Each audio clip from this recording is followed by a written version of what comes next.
Hey guys, so today we're going to make a video that's specifically targeted towards more of our teen audience, but it still does apply to the adults today, and it will really apply to parents also in kind of helping understand what their teens might be going through or how to better relate to their teens with certain situations. So today we're going to talk about social media and drugs and alcohol and really how that has an effect on the adolescent society today. So first we're going to talk about social media. Now social media has been scientifically proven to release hits of dopamine in our mind. Now dopamine is the same chemical that's produced from smoking, from drinking alcohol, from doing drugs such as ecstasy and methamphetamine. So you can see how that would be highly addictive. And dopamine is the chemical in our brain that helps produce joy, right? It helps produce happiness. Now every time we're on our social media accounts, and we get a new like, we get a new comment, we get a new friend request, those little hits of dopamine are being released in our brains, and that's making us feel good, right? Now, the opposite effect happens when we don't see those things. We start to maybe question our self-worth, or we start to question if people don't like us anymore. And the reality is, if we check our social media accounts first thing in the morning, or during social events or family gatherings, we're probably addicted to social media. And the problem becomes when we start to determine our self-worth based upon how our social media accounts are doing. We can start to change who we are completely to gain more followers and get more likes and more engagement and more comments. And this self-inflates our ego, right? It starts putting the focus on ourselves instead of on Jesus or instead of on helping other people. And once we become obsessed with self, that's really where depression starts to kick in. Now the reality is, social media is oftentimes just a highlight reel of people's best moments in life, right? It shows nothing negative about what's going on with them. It doesn't show any of their problems that they have in life. And we live our life through one filter after another. We live our life through one edited photo after another. What that does is it holds us to this standard that's not real. It holds us to this level of perfection that's unattainable, right? When you get used to seeing yourself through these filters, you don't like what you see in the mirror on a daily basis. And that decreases your self-value, right? That decreases your self-confidence. We look at certain people on social media and we think that they have life all figured out, right? And we can start to try and imitate what they're doing in their lives when behind the scenes, they're really broken people, right? They're miserable people. A study done on Facebook showed that people who spend more time on social media have a higher chance to be clinically depressed, right? Because of that dopamine factor that we talked about earlier. They need that constant engagement to determine their self-worth. And once we start finding our self-worth outside of anything that's not Jesus Christ, that's where we have an issue.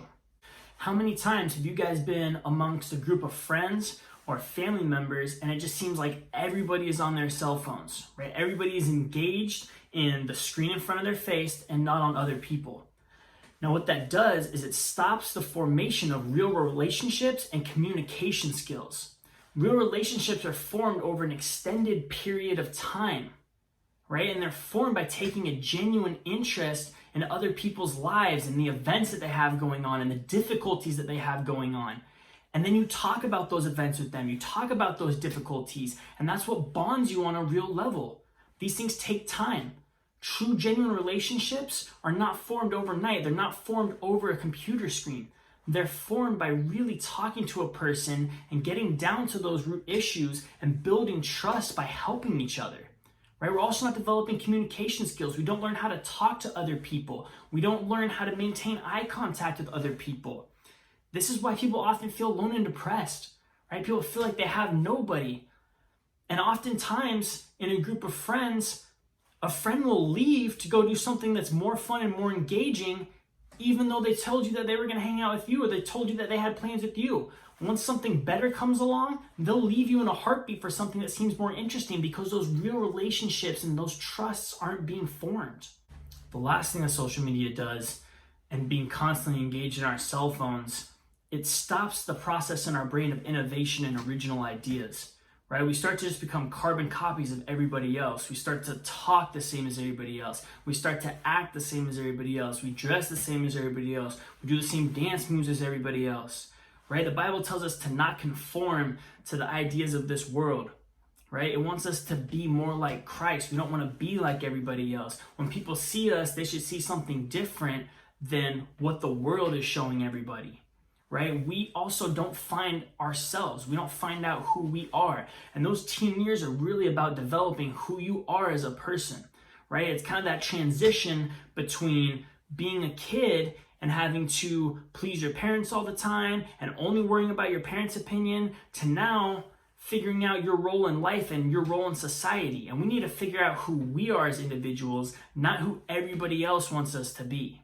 Now, along with social media comes drugs and alcohol. And the reason I wanted to put these together in this video is because they have very similar effects on how we deal with life, right? We talked about it before where alcohol, drugs, social media, they all produce dopamine. And again, dopamine is that chemical in our brain, along with serotonin, that helps produce joy. It helps regulate our mood. It helps us have an appetite. So it really kind of just produces those happy effects in our life that make us feel good. Now, the problem is, because of all the stress and depression that you might experience during your adolescent years, people might turn to drugs and alcohol as a numbing agent to stop feeling these things. Now, the problem is most drug addicts start using drugs in their teen years. And when they start using it in their teen years to deal with the stress and depression, they're never developing the coping mechanisms that they need to deal with life, right? They're never really dealing with life in a way that is going to teach them how to be tough, right? It's going to teach them how to get through hard times. They're just numbing those emotions and they're never really dealing with them. Now, what that does is when you get into your adult years, you become a weak adult that can't handle life. And anytime stress comes up, anytime depression starts to creep in, you're going to again turn to drugs and alcohol instead of those coping mechanisms that you need to learn in order to get through those. And again, when we turn to drugs and alcohol, we don't turn to other people, right? We don't ask them for help. We don't tell them what's going on with us. Just like with social media, we're never really engaging with others on a meaningful level. So we're never really developing those relationships with each other. So social media, drugs and alcohol, they're both stopping that formation of meaningful, solid relationships that we need to experience in life. Now, I don't know if you guys have ever heard of emotional intelligence or EQ. There's IQ and there's EQ. Now, when we have an addiction to drug and alcohol, we're never really developing a high emotional intelligence or an EQ. Now, the top CEOs of companies, sometimes they have very average IQs, but they have very high emotional intelligences. Because when you have a high emotional intelligence, it allows you to relate to people on a more deep level, right? It allows you to understand how people are wired and how to communicate to different types of people that way. When you're a top CEO of a company or you run a business, you need to know how to navigate those social situations amongst different groups of people, different types of personalities. So when you're not developing those skills, it really is holding you back from being successful in life. Now, the last area that we really need to talk about is, where does true joy come from? Where does true happiness come from? And that only comes from a relationship with Jesus Christ, right? We can have 2,000, 3,000 followers on social media and still be depressed, right? We can be doing drugs and alcohol and feel good during the high, but as soon as we come down, we enter that depression again. So what's really going to last? That's a meaningful relationship with Jesus Christ, right? When we have a loving relationship with our Father God and Jesus, it's one of the best experiences that you can feel on earth, right? One of the best experiences you can feel on earth. Because when you're close to God, everything else seems easy to tackle, right? Life just doesn't seem so difficult because we know when we're close with God and we're walking with Him, He's going to help us get through those hard times. He's going to help us overcome those obstacles.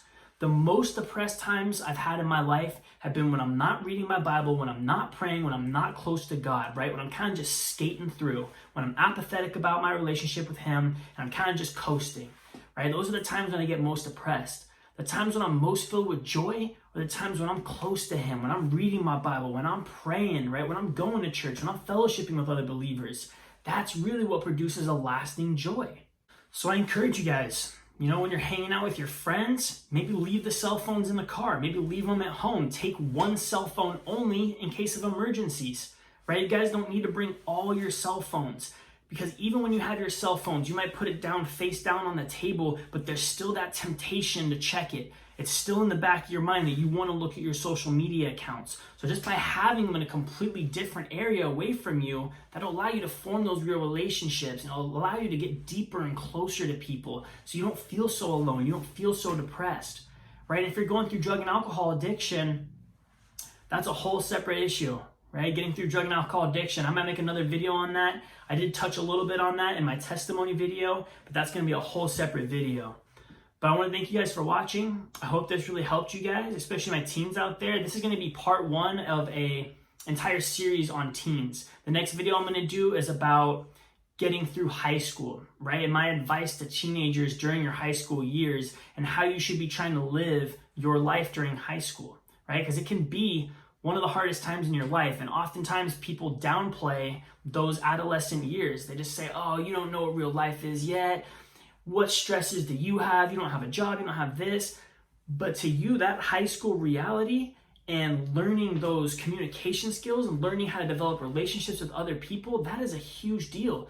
And separating yourself from just pleasing your parents all the time and just worrying about their opinion to now worrying about the opinion and standards of society and how you're going to fit into society, that can be stressful, right? The most important thing is to always keep Jesus at the center, right? If Jesus is at the center and you're trying to please him and him alone, everything else should fall in line, right? So thank you guys for watching. If you feel led to subscribe, share, comment, like, whatever it is, please do that for me, and we'll see you guys next time.